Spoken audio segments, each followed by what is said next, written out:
Thanks very much, Chris, for that welcome. And thank you, everyone on the call for your work. The management of assets in the context of climate change, I think, is getting increasingly complicated. And your work and thought, leadership, and ability to learn, I think, is really critical at the moment. I'm going to speak for about 20 minutes or so and then take questions. And I'm going to speak from my book, Solved, which is about my view, which is that the actions in cities globally can help us solve the climate crisis, in particular by doing what's needed to have global emissions by 2030, which is what science teaches us must be done. And hopefully, if I'm right, and these actions do help us minimize the overall increase in global temperatures, it will help your work as well, particularly in adapting to and dealing with the changing climate. So I'm going to try and share my screen. Background first, and I think we all know this, but it's important to say it. While the pandemic's been happening, at the same time and same year, we have seen the immense impact of climate change and climate hazards. From extreme wildfires in Australia, wildfires in 2019 and 2020 in California, huge storms, massive flooding now in Sydney as we speak, and of course, Texas was closed down by snow. This is climate change. Maybe every single event I've just cited can't be directly traced to it, but this is climate change. And more relevantly, these are the kinds of things that are going to happen more and more and more. It's affecting us all from large cities to small towns. This was a flood in New Brunswick in 2019, I believe. And the challenge we're facing globally is science tells us that we need to be on a pathway to 1.5 degrees. That is, to keep overall global average temperature rise to 1.5 degrees. 6 years ago in Paris, the national governments agreed on a way forward. A very important moment because national governments had taken 21 years at that point to find a way to agree that not only was climate change a huge challenge, but on how each country would do its share. Unfortunately, what they agreed to was not enough. The hope at the time, and I was one of the people who hoped this, was the fact that there was agreement would give permission to governments, business, and others to do what was necessary. But if you see the orangey, rusty line, those are the pledges from Paris. So if national governments were actually doing what they promised to, overall global average temperature rise would likely to be 3 degrees. So twice what is as safe as we can be, which is 1.5 degrees. And the consequences of 3 are extremely serious, not just in the increasing severity and frequency of severe storms and weather events like wildfires, but in the increasing desertification of arable land, particularly in Africa, which will lead to the migration, forced migration of millions of people. And if we can see, think about what happened post-Syria, how the world had an extreme political crisis because of 2 or 3 million people on the move. Imagine what would happen with tens of millions, if not hundreds. And that is the situation we're in. Sadly, though, national governments aren't even undertaking what they committed to in Paris. We're more in this blue zone here, and we need to be down in the green zone. In order to get to that green zone, roughly speaking, we need to have global emissions by 2030. That's the most important thing we can do. So while the pledges of national governments and others to be net zero by 2050 should be welcomed, because we do need to be net zero by 2050, the only way we can get there is by significant action over the next 10 years that, roughly speaking, have global emissions. And that's where our urban areas come in. At the end of the first decade of this century, in about 2008, 2009, as you can see from this chart, for the very first time since the dawn of human civilization, the world became a predominantly urban world. You know, from the time of the Algonquin peoples till 2008, 2009, the world was predominantly rural.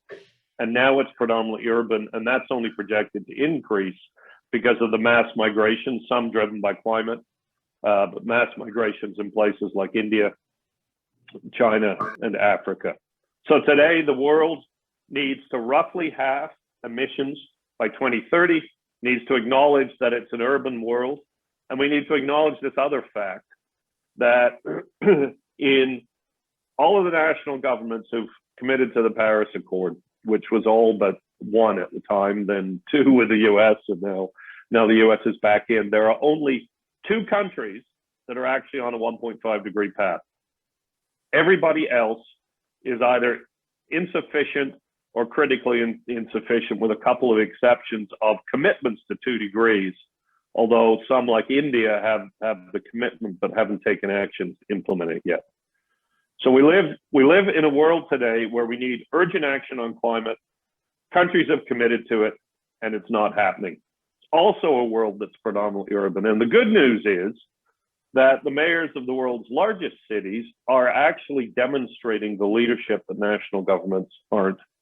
And it's a really critical fact, because if we are to have overall global emissions by 2030, we do need real leadership and action today, not just comments and promises.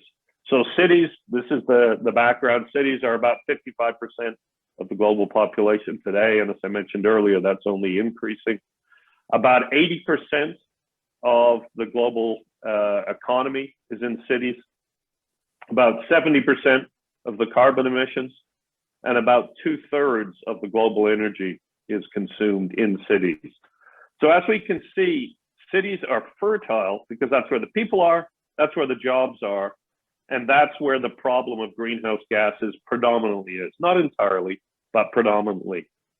The organization I work for now, C40 Cities, is an organization of the world's mayors of the world's leading cities. So cities like Paris, Jakarta, Cape Town. It's deliberately half global north, half global south. Seoul, Tokyo, and of course, Toronto, Montreal, and Vancouver. So after Paris, these mayors had a summit in Mexico City a year later, and they agreed that they would hold each other to have their cities develop a climate plan that kept them on a pathway to 1.5 degrees, each city doing its share of the 1.5 degree trajectory. They called that deadline 2020. And essentially what it says is that cities need to peak their emissions by 2020, a little bit later in the global south, roughly halve them by 2030, and reach net zero by 2050. And the good news is that unlike national governments, C40, when it started, had 40 cities, hence the name. It's now got 98. Unlike the national governments, over 50 of those cities today have published plans or strategies to do exactly that, and over 40 of them have peaked emissions. And how do they do that? Well, in addition to the fact that about 70% of global emissions come from urban areas, they come predominantly from four places.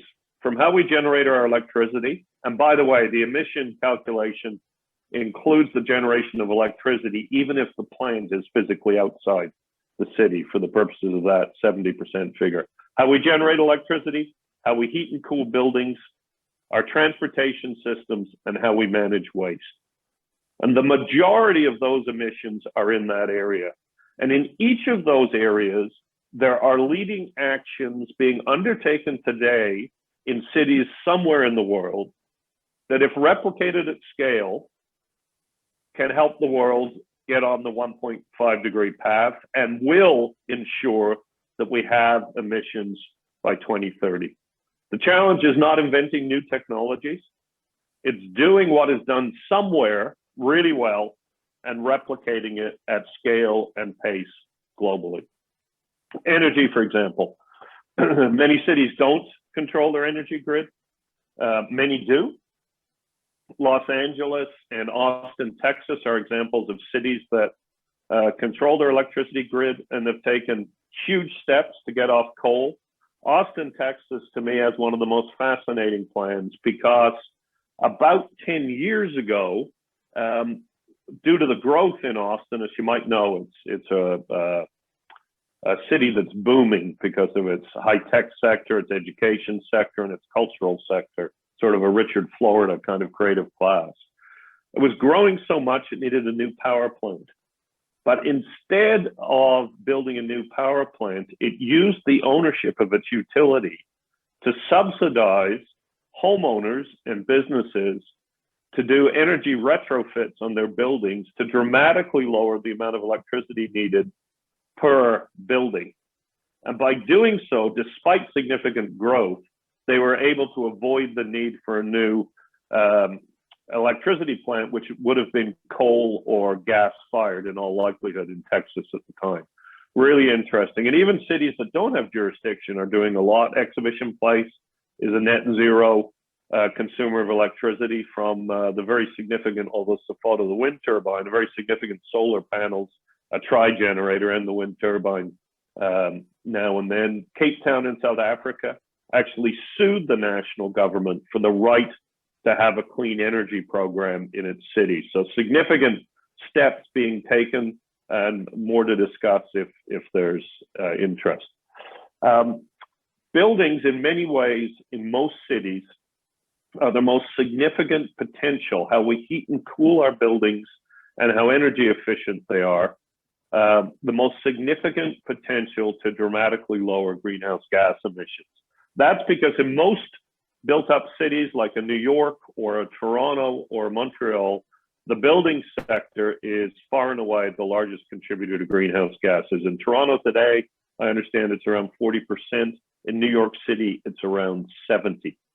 And the good news is on both the construction side, this is Oslo, Norway. There's a huge movement there for clean construction, zero or low emission construction, which is challenging around the use of concrete, but very interesting progress being made. On the new building side, Vancouver's building code is a step code, and it's moving to net zero buildings by 2030.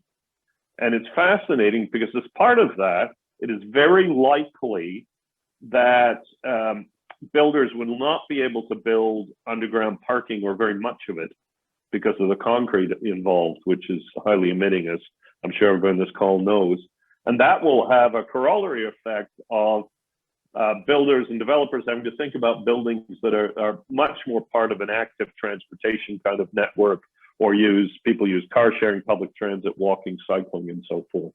And New York City has a building mandate that requires all buildings to roughly half, all commercial buildings, large commercial buildings, to roughly half emissions by 2030. So each of those steps, the clean construction, clean building code, and the dramatic moves on energy efficiency for commercial buildings, each of those can be replicated at scale globally. It simply takes the political choice to bring in the steps. Doesn't require new technology, although of course new ideas around construction will help expedite the process. Transportation, there's so much happening globally and not time. I think we could talk about this for months. There's the 15-minute city movement, which very interestingly, in the context of COVID, a number of cities, including Paris, Barcelona, Montreal to some degree, have dramatically increased the options for people to live in a city without having to own a car.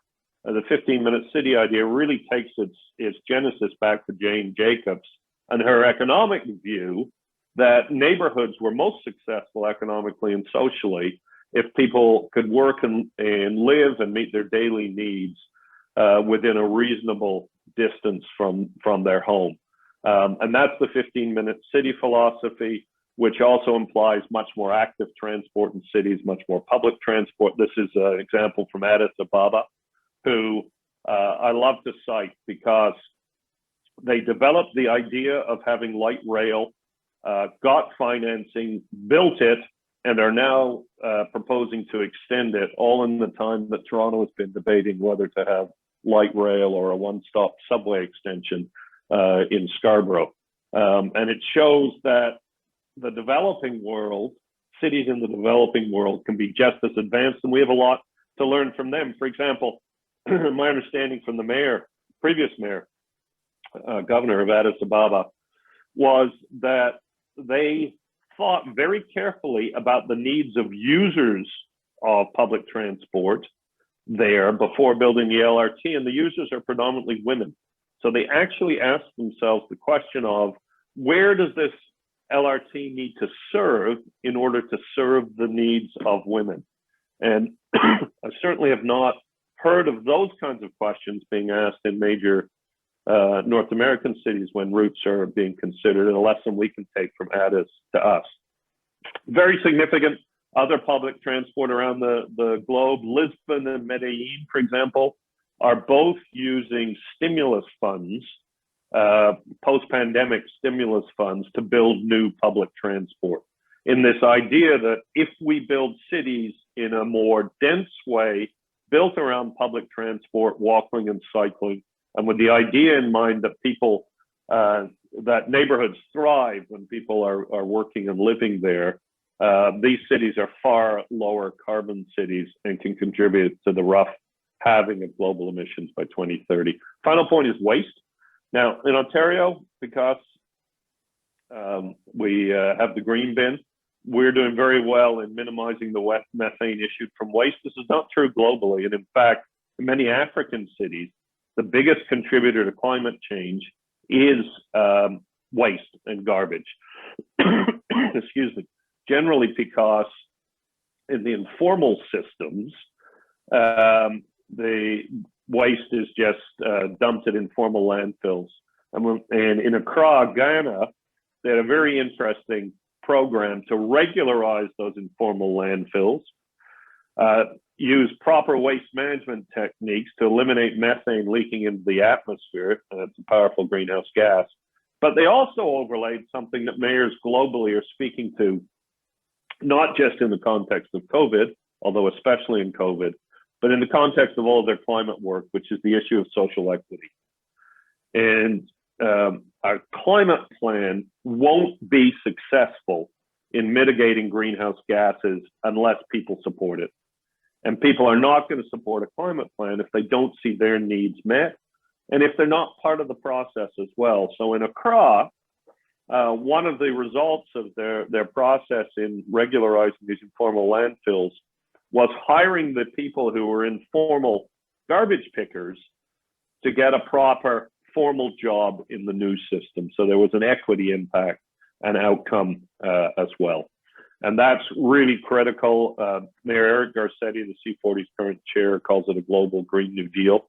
But it doesn't matter the words. The idea that climate is inequitable, it has an impact on the least well-off within cities and also between cities, and it must be addressed equitably as at the heart of this.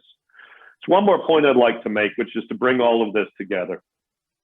So how does it work? Well, Toronto's a very good example. McLeod's here has been heavily involved in all of this. 2007, we had our first climate plan, Changes in the Air. That was updated 10 years later, and it addressed well over 100 different initiatives, but very loosely and generally speaking, they were in the areas of buildings, transportation, clean energy, and how we manage our waste.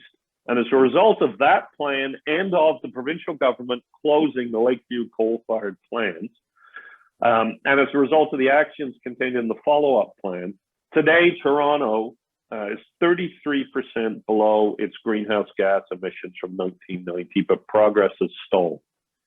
So Toronto is a fantastic example of what's possible.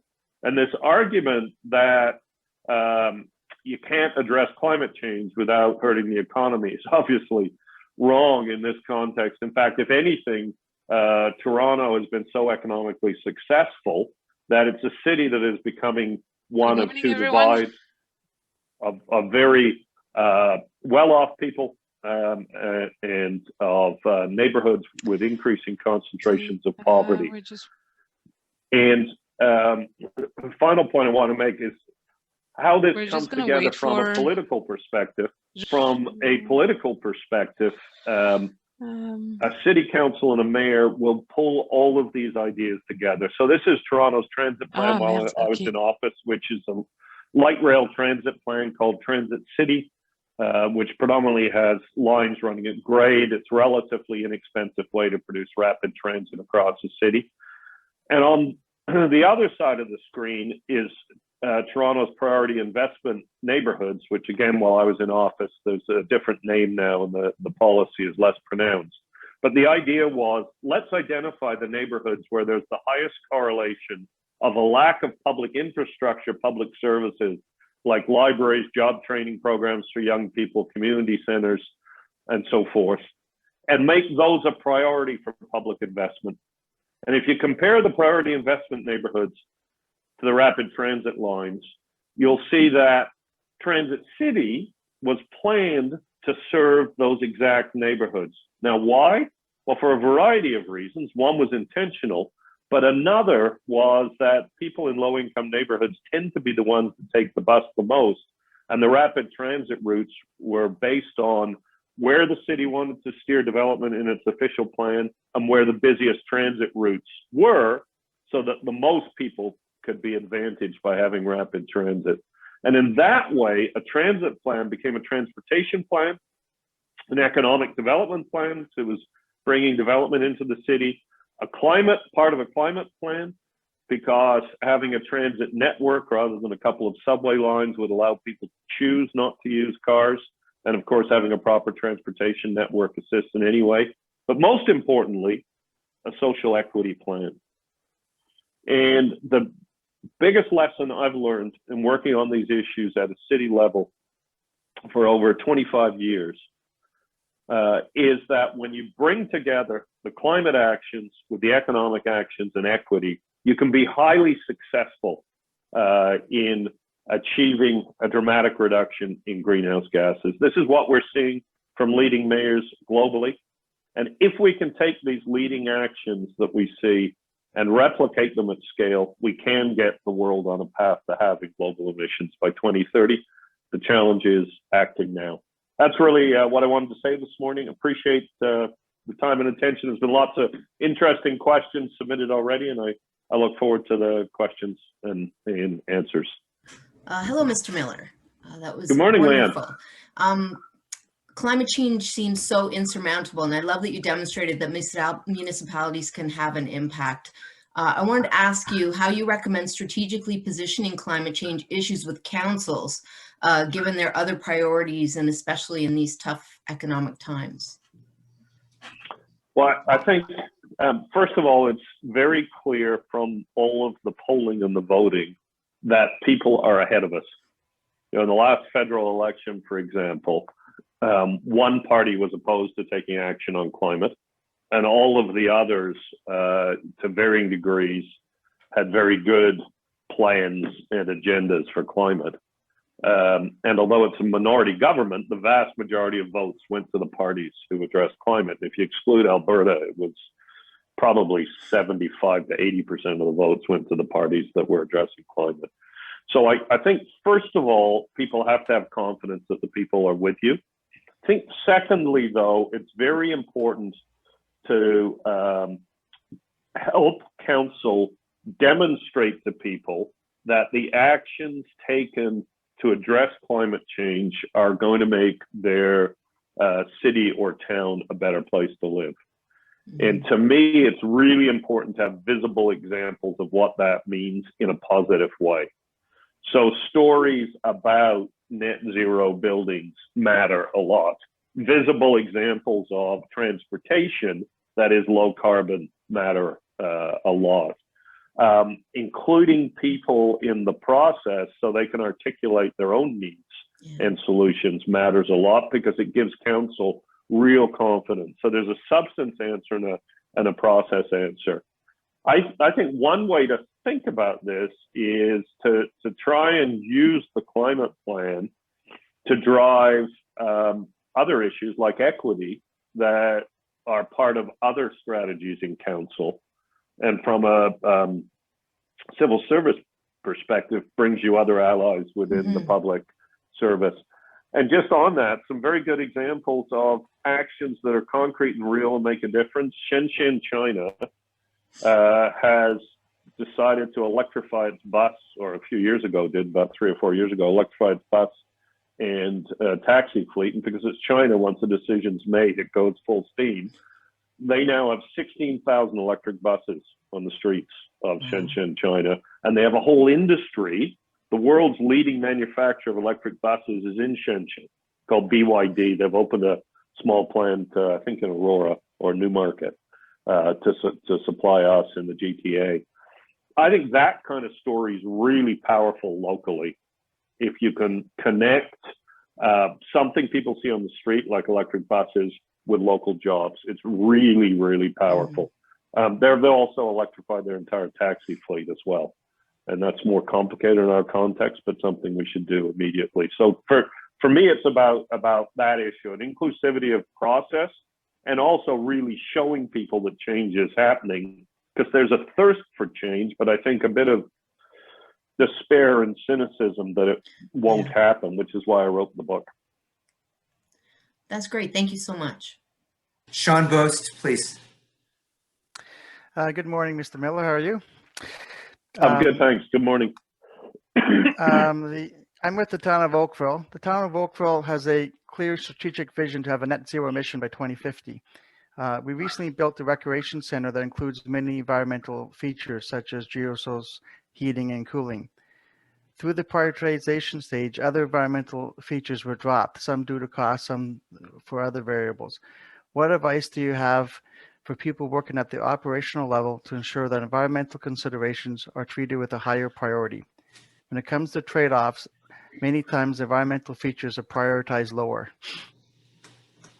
Yeah, it's a really good question, and thanks for submitting it early, because sometimes as an elected official, you see this and you don't see what's happening in reality on the streets. I'm mindful of when I was in office, Toronto had a program, I don't know if it still does actually, to subsidize and support solar thermal rooftop heating, which is quite effective in our climate. And we did a press event at a house in East York around this, and there was a ton of media there. I can't remember why. I don't think it was just because of this issue, but a wall of TV cameras. And as I'm about to give my remarks, the councillor leans over to me and whispers in my ear, "I think you should know that the plumbing department refused to give a permit for this." And this program was a stated council priority. So it was a real lesson to me that, sometimes what we see at council isn't happening on the ground. I think a couple of things. The first thing is the plans need to be linked up. Another example might be parking requirements for tall buildings. They're very inconsistent with environmental strategies. And I think at a civil servant level, it really helps if you can push to link up the plans and point out where they're inconsistent, so that council gets a chance to actually grapple with it and bring them together.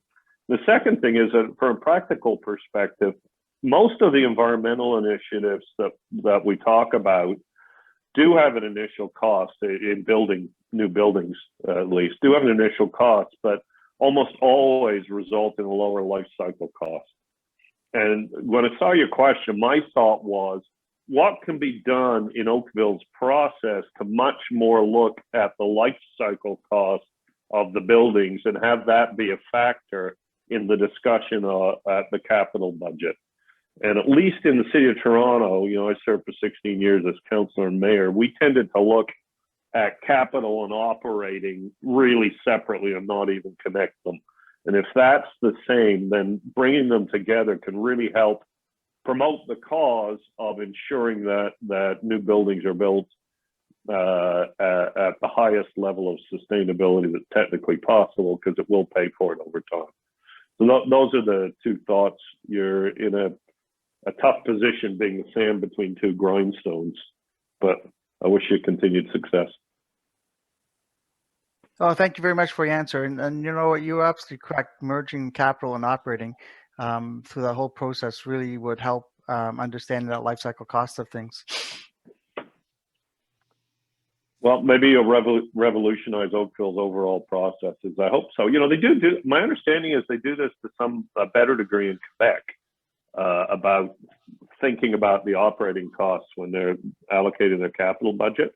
And they were doing this before we were thinking more about climate. So there might be some Canadian models to think about, but I think that's where the answer ultimately is. Thank you, Sean. Thank you, David. Mayor Miller, you spoke about public transit. Our next question's coming from somebody who works in fleet management, Stephen Backus. Good morning, everyone, and thank you, Mr. Miller, for your presentation. Right, so my name is Stephen Backus, and I'm the fleet manager for My Way Transit. So at the City of Mississauga, transit bus fleet is responsible for roughly 70% of the city's total GHG inventory. So as a result, Mississauga is planning major investments in lower emission buses through the ICEP funding program. So since COVID, ridership has been down about 70% from pre-pandemic levels. So given the significant decrease in revenues, the acquisition of new buses and the funding for their ongoing operations and maintenance are just much more challenging. So my question to you is, as a former mayor, what strategies should we pursue as we transition our fleet to zero emissions? So in terms of the COVID impact, there's no question that COVID has had a really difficult impact on public transit. This is a global issue with some exceptions in Europe because the funding's a bit different, but it's a really significant global issue. And in fact, at C40, we're about to start a campaign to help support public transport globally. And I'll, if Chris can get me your email, I'll make sure you're across this so you can see if Mississauga might want to participate as well. I think in terms of the funding issue, this is a COVID recovery issue. And from my perspective, the provincial government, potentially with the support of Ottawa, but they shouldn't wait for it, should be announcing that it is going to support the operating costs of public transport for 2021 and 2022 to allow it to recover. Very confident it will recover, particularly once vaccinations are more common. I think what we've seen during the pandemic is people who must use public transport being mainly the people that use it. So, we need a political solution to that problem. From the perspective of future fleet, my suggestion would be to use this moment and use the new funding to take the decision that all future vehicles are going to be electric. I don't know the results of Toronto's pilot program, but electric buses now are common all over the world with different climates, different topographies, like Santiago, Chile, which is a very hilly place. And generally speaking, they're highly effective and work.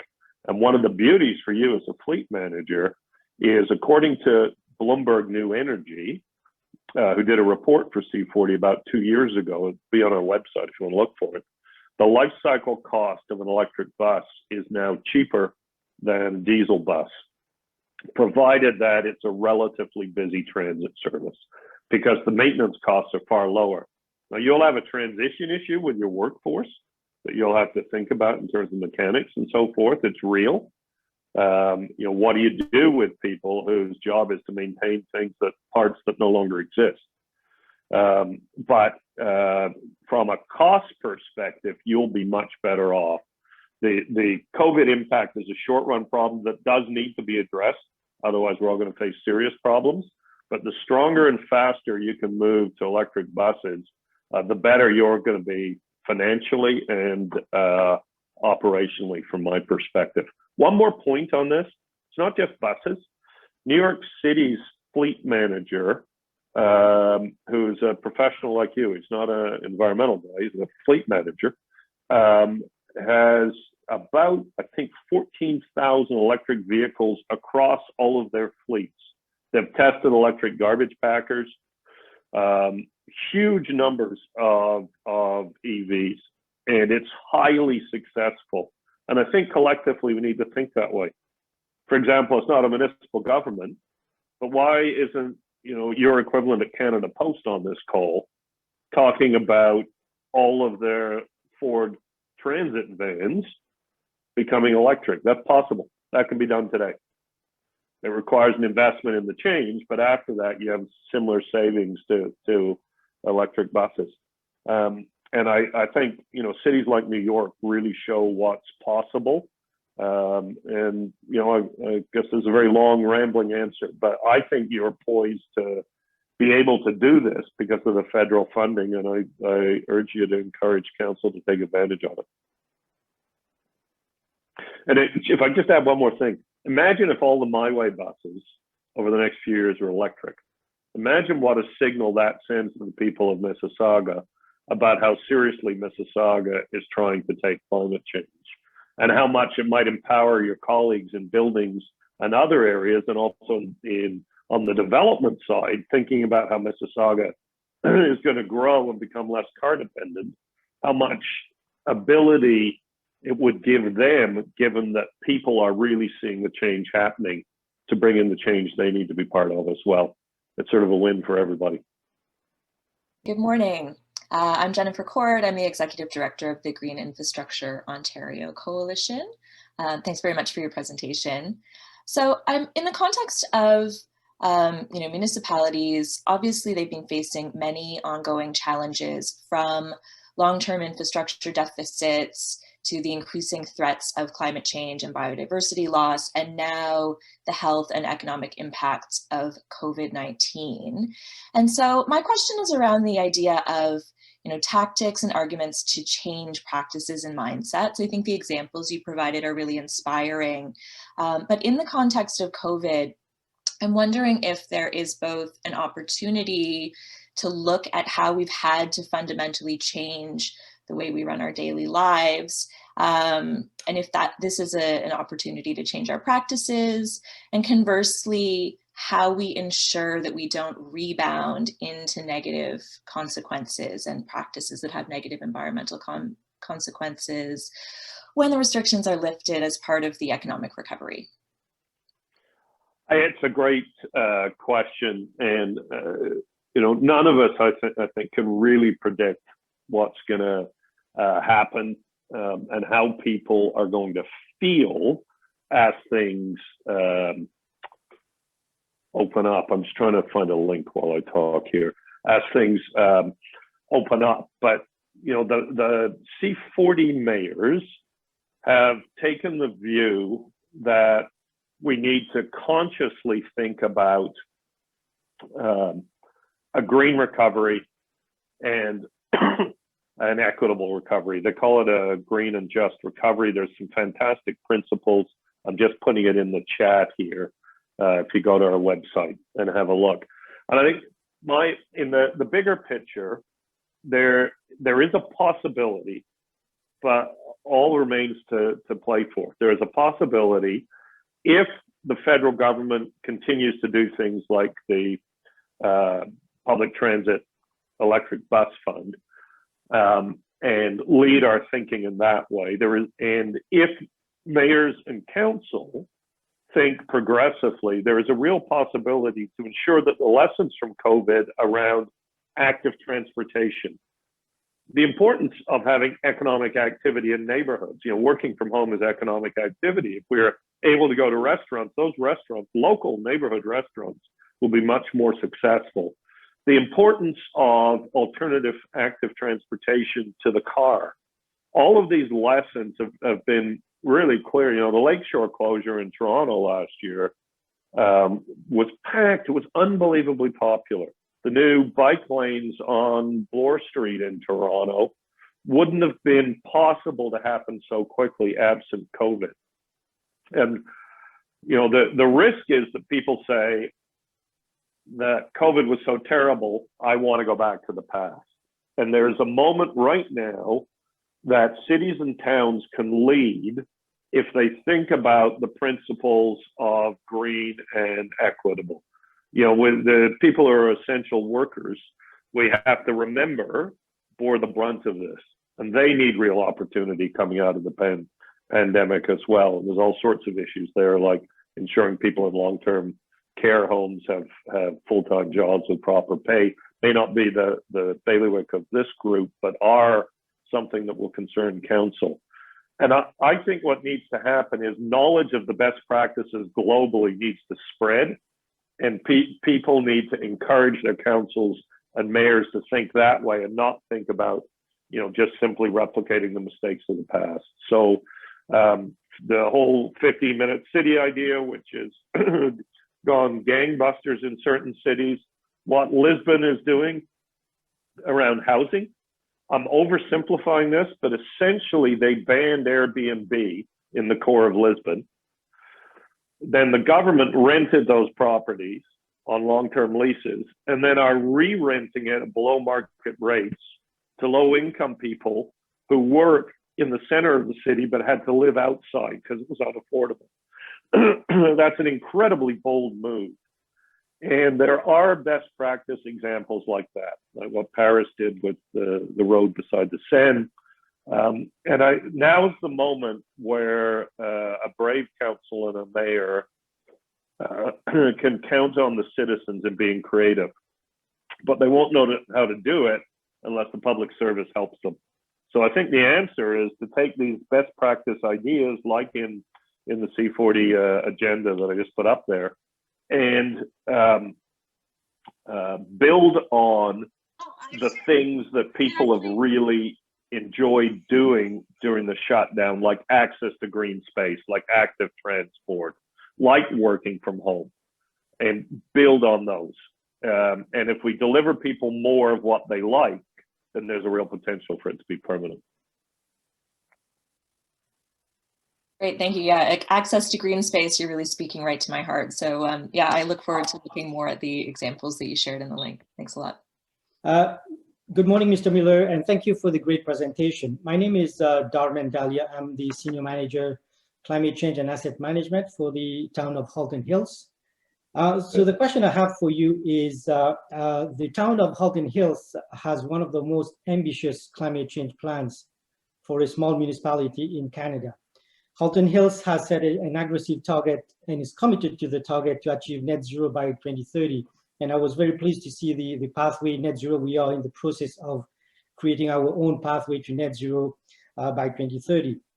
So I know you've been working a lot with bigger municipalities, but considering that smaller municipalities often have less resources and capacity than larger municipalities, what are the most cost-effective strategies or most impactful areas smaller municipalities should focus on when it comes to climate action? So thanks for the question. First of all, I love your title.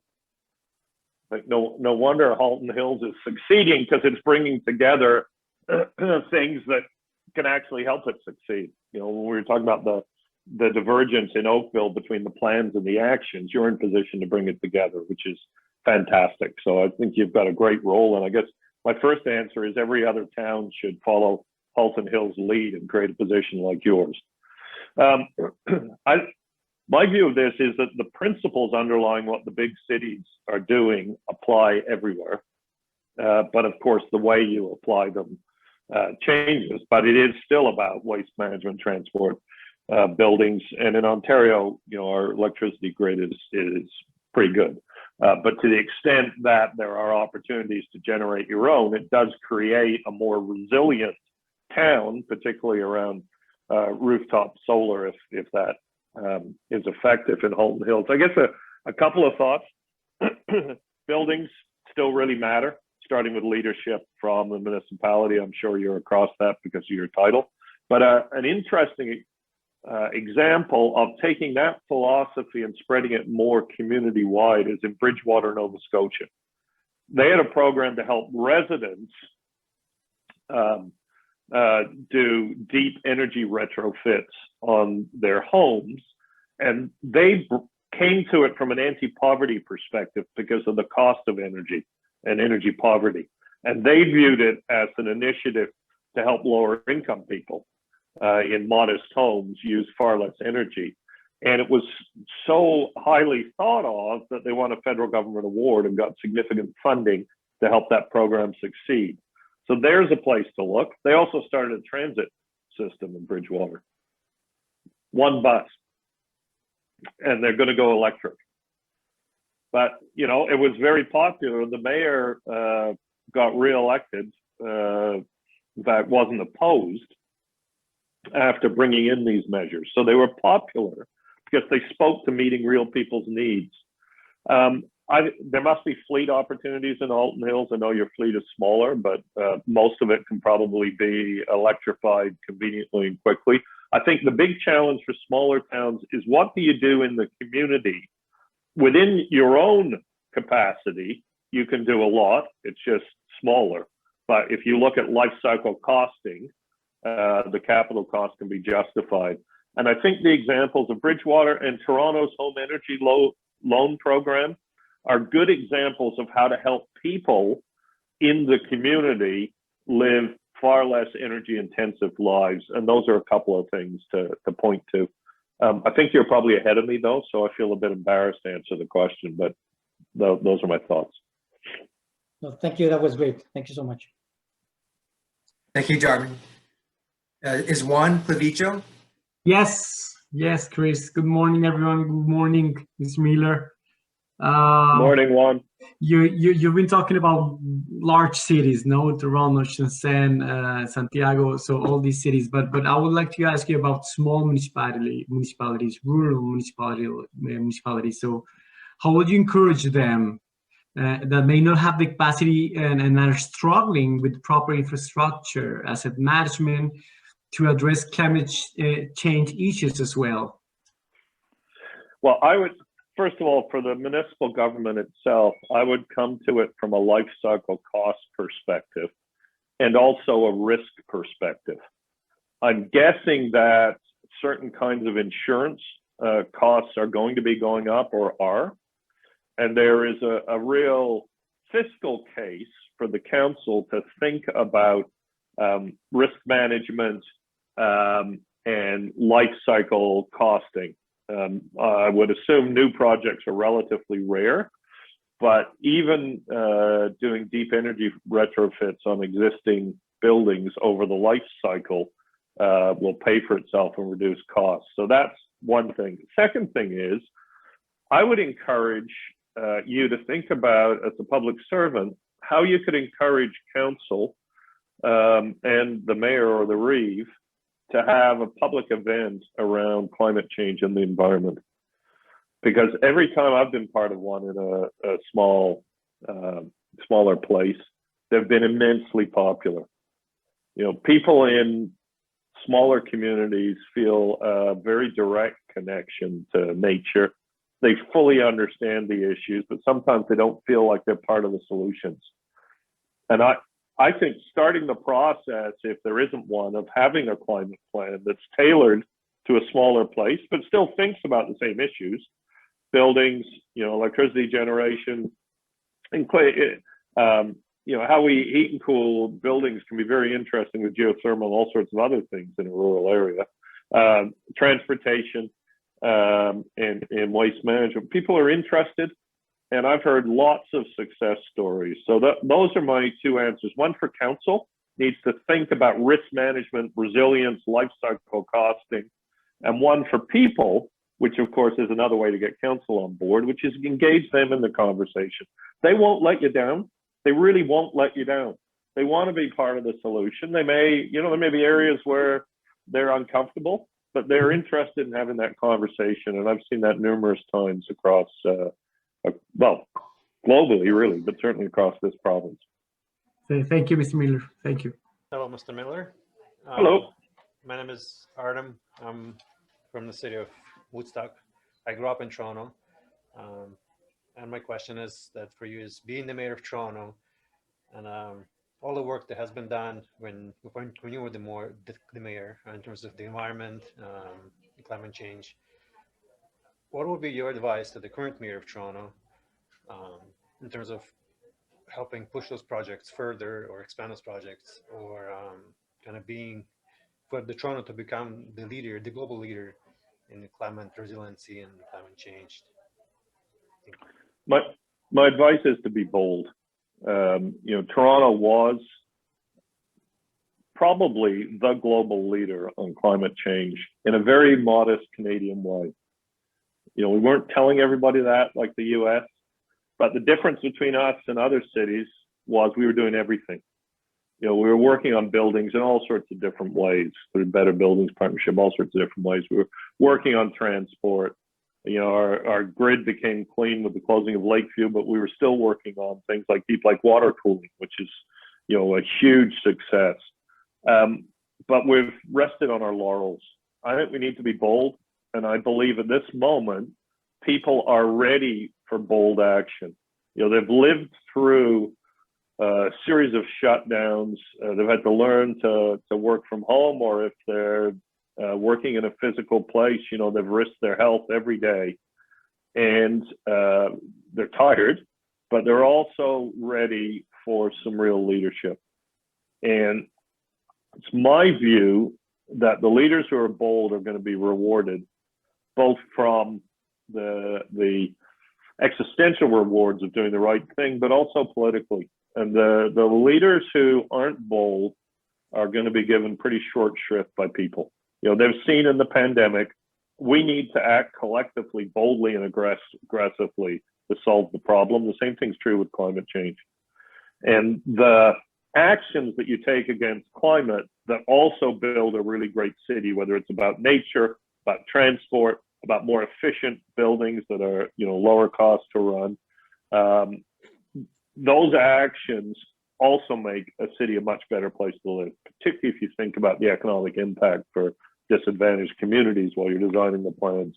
People are going to demand that, and they've expected bold action against the coronavirus. They're going to expect it on climate.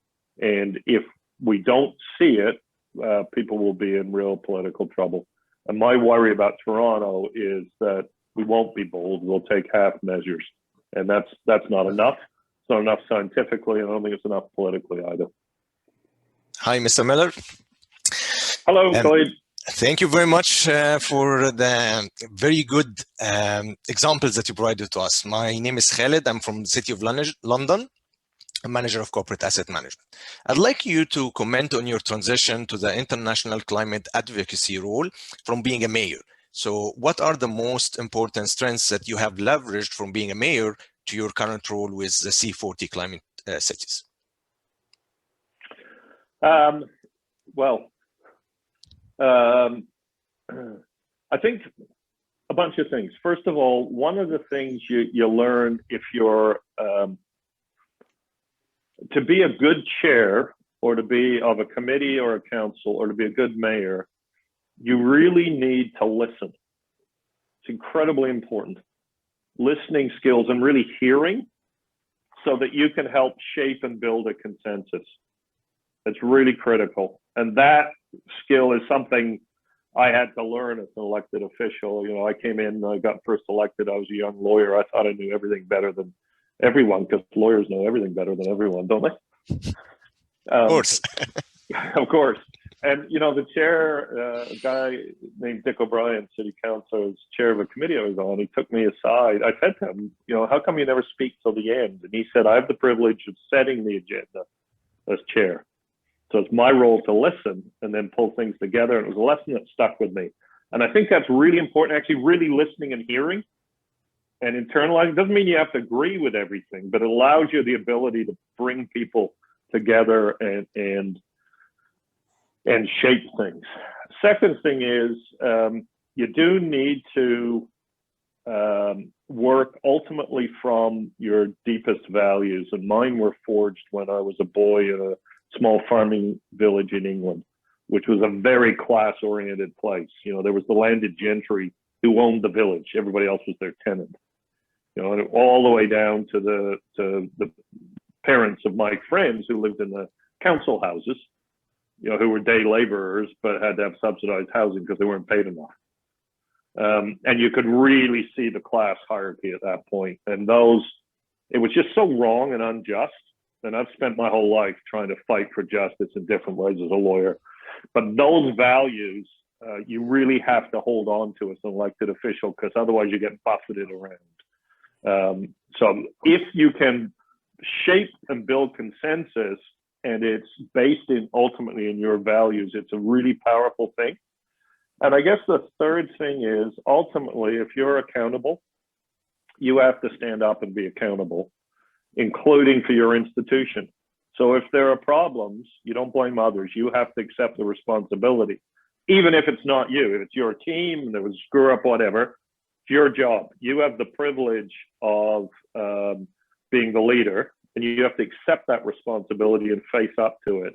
And when you do, you're organized. If you can pull those three things together, be values-based, learn to listen and hear, and thereby pull together a consensus and show the institution that you're protecting it and you're taking responsibility and accountability when there's problems, it's incredibly motivational for people. They will move heaven and earth. And in a not-for-profit, we're trying to help the world avoid dangerous climate change. We're 200 people. I mean, it's a big organization, but to stop climate change requires more than 200 people. So people have to be pretty motivated. And I think those are the leadership lessons I learned, and they worked for me. Thank you. Thank you. Keep up the good work.